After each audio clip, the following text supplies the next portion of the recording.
Hey, beauties, good afternoon to you. Now, beautiful people, I want to dedicate this to the church leaders, the bishops, the elders, the deacons, everyone in leadership in church circles. And I'm talking for the churches who hold steadfast, unmovable, unshaken as it relates to dress code in churches. Let me qualify because I don't want people to run before I qualify what I'm talking about. Let me expound.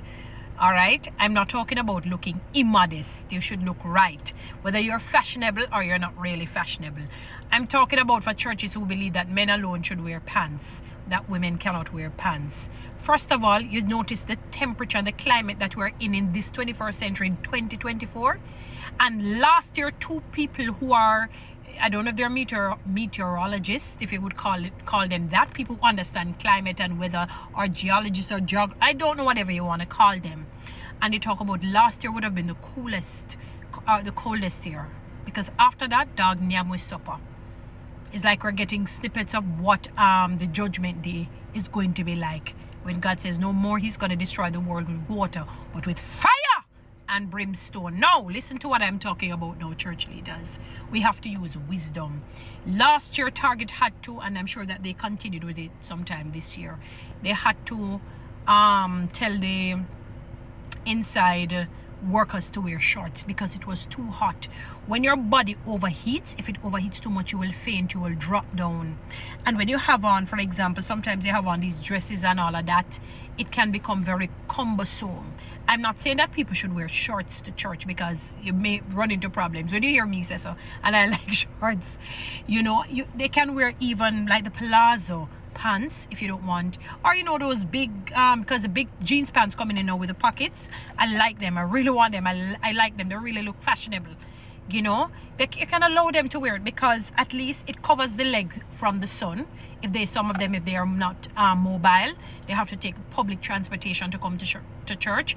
And a nice blouse, in terms of a blouse like this, where they're nicely covered, so you're not seeing their boobies and you're not seeing the cleavage and so on. But allow them to do that, until this climate at least dissipates a little bit. So if they dress down and they may decide to wear, and sometimes people, I'm going to tell you this, based on how they shape, you may find that a pantsuit, whether it's a tailored pants, a palazzo, or regular straight pants, suit them much better than a dress. When I see some people in dress, it's like oh my God, it's like you put a car in a dress, or an elephant. And I'm not talking in terms of weight. I could use I could say a light post in a dress. So I don't want people to think I'm talking about weight. No, I'm talking about, can you imagine, like you're looking at a pig in a dress, an elephant in a dress, a car in a dress, a light post in a dress, or a mop stick in a dress, or a matches stick in a dress, so that nobody thinks I'm talking about weight. I'm talking about how your body is formed and shaped. You understand me? Whether you're slim or you're not slim, whether you're mager or you're not mager. You understand? And sometimes a pantsuit actually suits them better. It looks much better. They look elegant. They look modest. They look proper. They look well put together. Some of them, when you see them in dress, they look ridiculous. It gives them a bad look. They don't look good. It does not fit them, to be honest with you. So I'm saying, relax on your church members if you see them wear the jeans pants or the pants and a blouse and whatnot.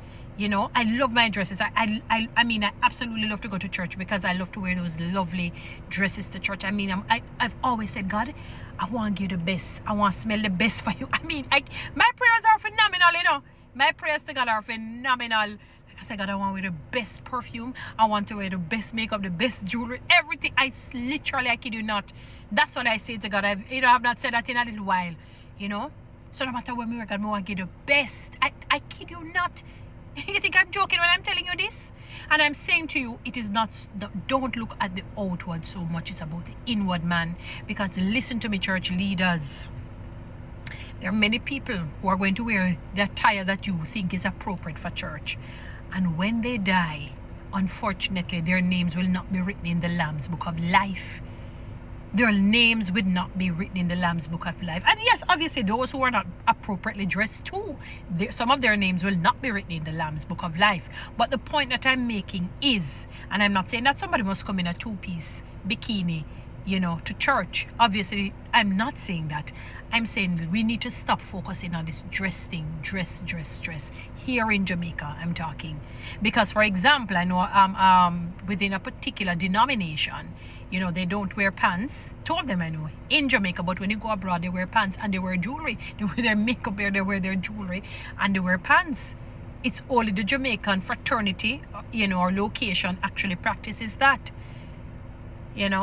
I'm just saying that, just understand, especially with the climate that we're into, you realize that COVID has really shown us what is in the heart of man. The church is not as effective as it used to be. That is why people have no qualms in disrespecting a pastor, saying all manner of evil against pastors.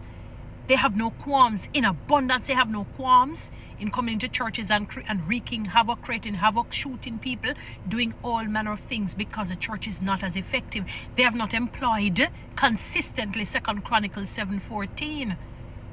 If my people who are called by my name will humble themselves, you notice God talks about humility first, then prayer.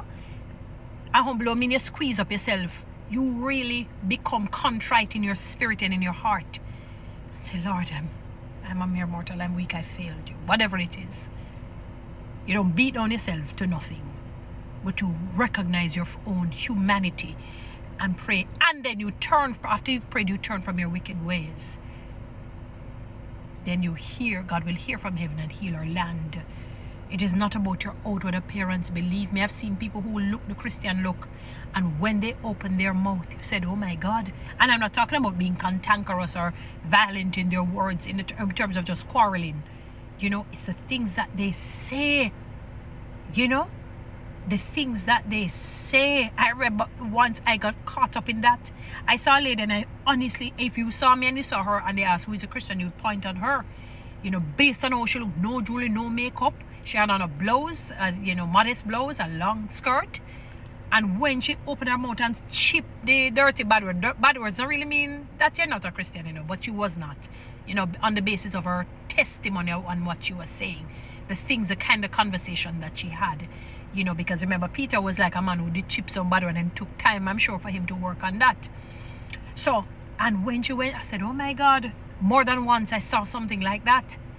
And you will see some people daubed in makeup and jewelry and seem flamboyant and seem flashy, and you think that they're snobs. And when you talk to them, you said, oh my God, what a humble soul. What a wonderful soul. What a godly woman. Wow.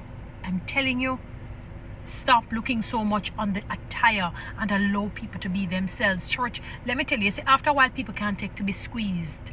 You see, when you squeeze them, when they can't breathe, after a while, you see, when they pull down that zip and them feel that breath of fresh air that they can breathe, they're going to always want that feeling again. That's why people who take cocaine, it's difficult for them to stop, because they always want to go back to the 100% high, and they keep dropping. They can never get to the 100%. In other words, when you pressure them, don't wear this to church, don't wear that, don't wear, they'll stay with it for a time. COVID comes and let them stay home. When they say that, my God, I can't watch a thing without any pastor telling me I have to don't do this, I don't have to do this, I don't have to do that, I don't. They stay home. It's not, so the enemy uses that and they feel good. So no, I can't take it anymore. I don't want a moderation. And you metamorphosize, you change. You may not have liked pants. Then after I say, these pants that I'm seeing, they're nice, I want to wear them. And because of the whole the church is there, I said, I can't bother. And they stop going, or they change denomination or change the church. Let go of them things there. Teach people the first, I call it part A and part B of the first commandment. Love the Lord thy God with all of thine heart, thine soul, and mind, their strength, and love your neighbor. Treat your neighbor the way you want to be treated. That is what you need to be promulgating. When they do that, they follow everything else. You don't have to tell them, don't kill, don't steal. You don't need to do that. Automatically, the word of God will transform them, will give them that desire not to, and to do good to those who have done them wrong, and to not take revenge. Stop focusing on the outward appearance, because many of you are getting it wrong. The people that you think, when you look at them and you're judging the outward, you think that this one is Jezebel or Delilah or Ahab or Haman, and one who you think are the good ones, they're not necessarily the good ones, and vice versa. Stop focusing on that. Let them wear them pants and shirt and whatever it is. Whether the time is even hot or not. Focus on transformation of the soul, man. That is what churches need to focus on and show them. And they say, by their love, you will know that you're of Jesus. By how you love each other. Follow me on this platform here and YouTube.